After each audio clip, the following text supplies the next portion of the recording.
Di dunia Kamen Rider sudah bukan hal asing lagi kalau setiap seri selalu menghadirkan yang namanya Final Form dan juga Extra Final Form. Biasanya bentuk ini muncul menjelang akhir cerita sebagai puncak kekuatan sang rider. Secara konsep, Final Form itu biasanya dirancang untuk mencerminkan tema utama dari rider tersebut, baik dari segi desain, motif, maupun kekuatannya. Tapi tahu nggak, ada juga beberapa Kamen Rider yang justru punya Final Form atau Extra Final Form yang nggak nyambung sama sekali dengan tema inti mereka. Bukannya memperkuat konsep awal, form ini malah terasa asing. Seolah-olah dipaksakan biar kelihatan lebih keren atau supaya bisa menjual gimmick tambahan. Dan perlu digarisbawahi juga, yang kita bahas di sini bukan form mingguan atau upgrade sementara, tapi benar-benar Final Form utama atau Extra Final Form yang resmi jadi puncak kekuatan ridernya. Nah, jadi di video kali ini kami akan membahas 9 Final Form yang gak nyambung sama tema utama ridernya. Mau tahu Final Form apa aja? Gak usah lama-lama, kita langsung ke videonya. Di nomor yang pertama ada Amazing Gami, Kamen Rider Gabu. Amazing Gami merupakan extra final form dari Kamen Rider Gabu, yang lahir ketika Shoma memakan Gami yang telah terpadu dengan api semangat di dalam dirinya.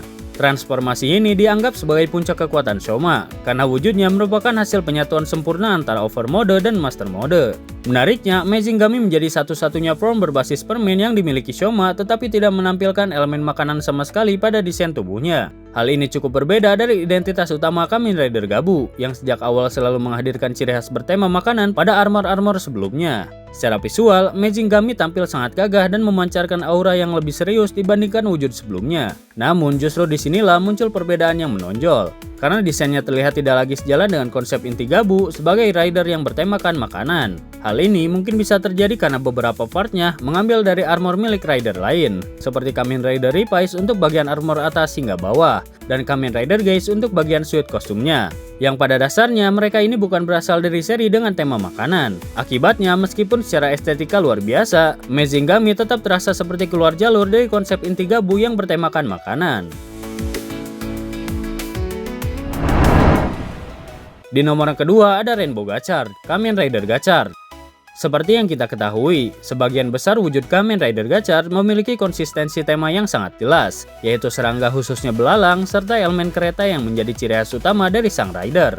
Konsistensi ini terasa kuat sejak awal hingga beberapa bentuk lanjutannya. Namun, hal yang cukup disayangkan justru muncul ketika kita melihat bentuk final form miliknya, yaitu Rainbow Gachard. Alih-alih tetap mempertahankan identitas belalang dan kereta, desain ini malah mengambil konsep naga, sesuatu yang sama sekali tidak pernah ditunjukkan dalam desain maupun tema Gachard sejak awal. Perubahan tema yang tiba-tiba ini membuat Rainbow Gachard terasa kurang selaras dengan identitas utama sang rider. Padahal pada umumnya Final Form berfungsi sebagai puncak evolusi yang menegaskan tema dasar karakter tersebut. Dan ketidaksesuaian inilah yang menjadikan Rainbow Gachard terkesan unik. Namun di sisi lain juga tidak nyambung jika dibandingkan dengan konsistensi Final Form rider pada umumnya.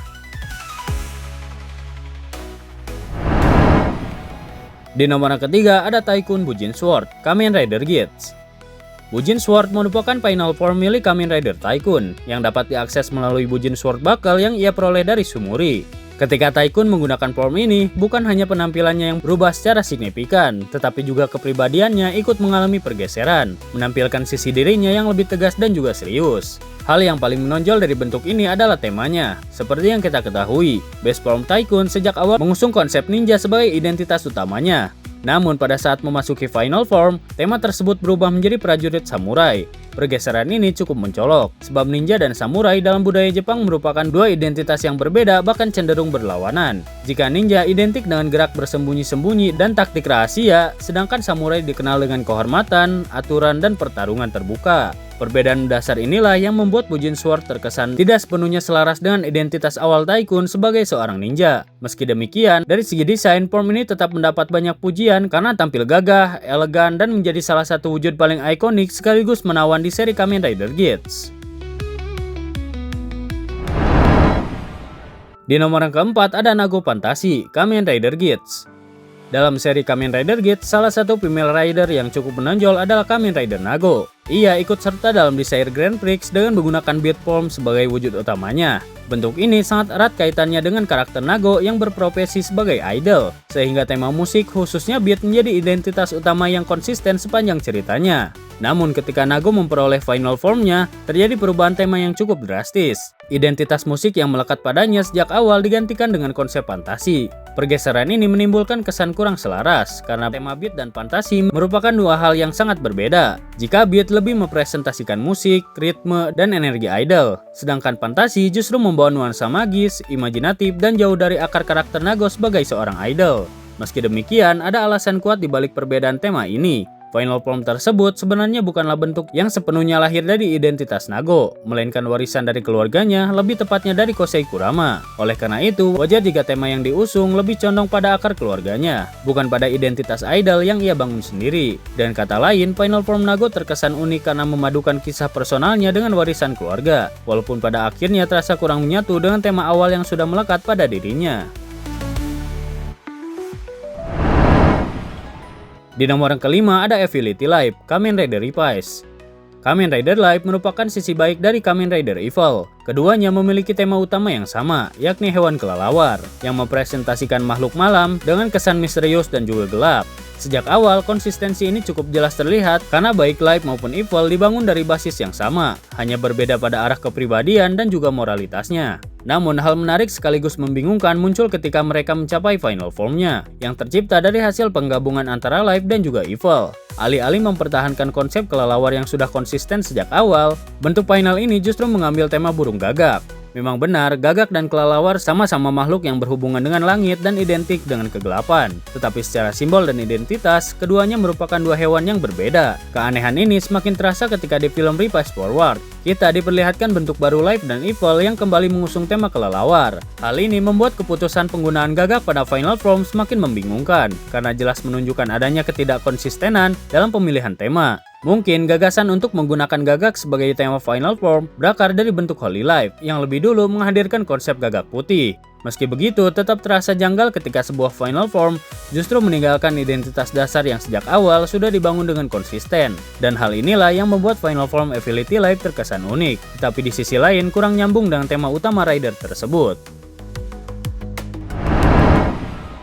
Di nomor yang ke-6 ada Wash Ginga Finally, Kamen Rider Zio. Seperti yang kita ketahui, Kamen Rider Wash adalah salah satu rider dalam seri Kamen Rider Zio yang mengusung tema jam tangan digital. Konsep ini sangat unik sekaligus futuristik karena desainnya menekankan teknologi canggih yang selaras dengan tema peran Wash sebagai pengamat sekaligus pendukung perjalanan waktu. Namun, ketika Wash memperoleh final formnya yaitu Kamen Rider Wash Ginga Finally, terjadi pergeseran tema yang cukup drastis. Identitas jam digital yang sejak awal melekat padanya justru ditinggalkan, digantikan dengan konsep tata surya yang berpusat pada kekuatan kosmik. Dan perubahan inilah membuat final form Wash terlihat berbeda jauh dari tema awalnya, sehingga konsistensi yang ada sejak kemunculan pertamanya menjadi terkesan hilang. Salah satu alasan yang mungkin melatar belakangi hal ini adalah cara Wash mendapatkan form tersebut. Berbeda dengan Zio dan Geis yang memperoleh final form tetap berlandaskan tema jam dan waktu, Wash ini memperoleh kekuatannya melalui Kamen Rider Ginga. Oleh karena itu, final formnya pun otomatis mengikuti tema kosmik dari Ginga, bukan lagi dari tema jam digital. Meski demikian, perubahan tema ini sekaligus menjadikan Wash Ginga tampil sebagai bentuk yang sangat unik dibanding final form rider lainnya. Meski harus diakui bahwa pergeseran ini terasa kurang selaras dan identitas asli Kamen Rider Wash. Di nomor ke-7 ada Yujobers, Kamen Rider Ghost. Kamen Rider Necrom adalah seorang pangeran di dunia Ganma yang sejak awal digambarkan memiliki obsesi terhadap kematian. Dengan menggunakan kekuatan sihir, ia mampu memanipulasi jiwa-jiwa yang terperangkap di dalam ikon untuk menghidupkan kembali orang mati. Tema yang melekat padanya jelas mengarah pada nuansa gelap, yaitu kematian, sihir, dan manipulasi roh. Namun, ketika Necrom memperoleh final formnya, yaitu Necrom Yujobers, terdapat perubahan tema yang cukup drastis. Identitas yang sebelumnya berpusat pada kematian dan sihir seketika bergeser menjadi konsep persahabatan. Cara memperoleh form ini pun relatif instan, karena terjadi ketika Necrom bertarung dengan Kamen Rider Spectre, saat ia berusaha menghentikan temannya sekaligus menyelamatkan hubungan mereka. Dan dari momen tersebut, kekuatan baru pun lahir yang yang berbasis pada ikatan emosional. Dan perubahan ini menimbulkan kesan ketidakkonsistenan yang cukup mencolok. Dari nuansa gelap yang identik dengan kematian dan sihir, tiba-tiba berubah ke arah positif dengan menekankan kekuatan persahabatan. Walaupun secara naratif, transformasi ini bisa dipahami sebagai perkembangan karakter Necrom yang beralih dari kegelapan menuju cahaya. Tetapi tetap saja tema Final Form ini terasa tidak sepenuhnya selaras dan identitas awal sang rider. Di nomor yang ke-8 ada Ryugen Yomi, Kamen Rider Gaim. Ryugen Yomi adalah final form dari Kamen Rider Ryugen yang diperoleh melalui penggunaan Yomosuhegori Locksheet. Locksheet ini dikenal sebagai perangkat yang gelap sekaligus berbahaya yang mempresentasikan sisi kelam Mitsujane Kureshima serta berbagai pengorbanan yang ia jalani dalam perjuangannya. Form ini tidak hanya menjadi simbol kekuatan baru, tetapi juga mencerminkan konflik batin Mitsujane yang semakin dalam. Namun dari segi tema, Ryugen Yomi ini tampak cukup kontras dengan identitas awal Kamen Rider Ryugen. Sejak pertama kali diperkenalkan, Ryugen memiliki konsep kesatria Tiongkok yang dipadukan dengan buah anggur sebagai motif utamanya. Tema ini identik dengan elegansi, tradisi, dan nuansa oriental yang khas. Sebaliknya, Final Form Ryugen justru membawa konsep yang jauh lebih gelap, yakni Yomi yang identik dengan dunia kematian dalam mitologi Jepang. Perubahan ini membuat Final Form Ryugen terasa kurang konsisten dengan tema utamanya. Walaupun hal ini bisa dimaknai sebagai simbol perjalanan Mitsujane yang tersesat ke dalam kegelapan. Tetapi tetap saja di sisi keselarasan desain dan identitas rider, Ryugen Yomi terlihat tidak nyambung dengan pondasi karakter yang sudah dibangun sejak awal. Di nomor ke-9 ada Gridon Lechi Arms, Kamen Rider Gaim. Kamen Rider Gridon adalah salah satu armor rider dalam serial Kamen Rider Gaim. Sejak awal, ia diperkenalkan dengan konsep kesatria Eropa yang dipadukan dengan motif biji pohon X sebagai tema buah utama. Identitas ini cukup jelas menggambarkan Gridon sebagai salah satu rider minor dengan tema yang sederhana dan khas. Namun ketika ia memperoleh final formnya, terjadi perubahan yang cukup mencolok. Meskipun nuansa kesatria Eropa tetap dipertahankan, tetapi tema buah yang digunakannya berubah drastis. Dari yang semula berbasis biji pohon X, final form Gridon justru mengusung tema buah leci. Pergeseran ini menimbulkan kesan ketidaksesuaian, karena ada lompatan yang cukup jauh antara biji pohon X yang sederhana dan kecil, lalu berubah menjadi buah leci yang eksotis dan manis. Meski begitu, konteks cerita memberi penjelasan. Gridon mendapatkan kekuatan final form ini berkat bantuan dari temannya. Dengan kata lain, perubahan ini tidak lahir dari perkembangan natural tema awal Gridon, melainkan hasil dukungan eksternal yang membawanya pada kekuatan baru. Tapi tetap saja dari sisi konsistensi tema, perbedaan antara biji pohon X dan buah leci membuat final form Gridon terasa kurang nyambung dengan identitas aslinya. Nah, jadi itu dia pembahasan tentang 9 final form yang gak nyambung sama tema utama ridernya. Mungkin video untuk kali ini segitu saja. Terima kasih untuk yang sudah menonton video kali ini. Jika kalian ada saran atau tambahan yang lain silahkan tulis di kolom komentar di bawah. Dan sampai jumpa di video selanjutnya.